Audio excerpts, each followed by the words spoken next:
Hi mga kasaydasil, nandito naman tayo sa panibagong araw ng buhay ko. At ito nga pala si Mama. Ito nga palang ginagawa niya ay sinusulatan niya na itong tela o minamarkahan niya na kung saan niya gugupitan yung tela. Ang ganitong paggawa ni Mama ay iniiwasan niya lang na maging iba-iba ang sukat ng kanyang tela dahil ang tela nito ay isang stretchable at may parting hindi stretchable. At pag nagkamali ka ng pagsukat nito ay maaaring maiba ang hugis nito kapag ginawa mo ng kamatis.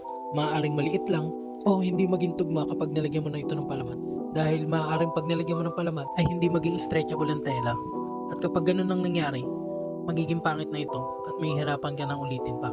Kaya sa proseso pa lang ng paggugupit ng tela ay dapat maingat ka na at dapat alam mo na kung anong sukat. Kung ito ba ay isang small, medium o large na size ang gagawin mong kamatis. Sa may kita nyo, ang size na ginagawa namin ay medium to large.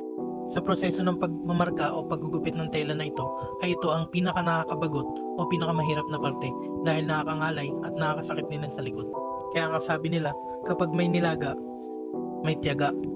Parang baliktad ata, kapag may nilaga, may tiyaga. Ha? Aba, ewan ko, parang nalito na ata ako. Sige, ito na lang. Kapag may tinanim ka, ay may aanihin ka rin. Kaya kung gusto mong kumita, ay pagsikapan mo at magbigay ka ng panahon para dito. Dahil walang trabaho ang nakukuha ng sandalian lang. At ito nga pala gugupitan na ni Mama. Ganyan lang ang tamang paggugupit niya. Dahan-dahan lang at doon lang mismo sa marka na kanyang ginuhitan.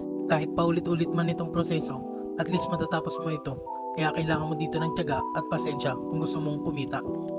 At yun lang po para sa araw na video na ito. At sana may natutunan kayo kahit papaano. Maraming salamat!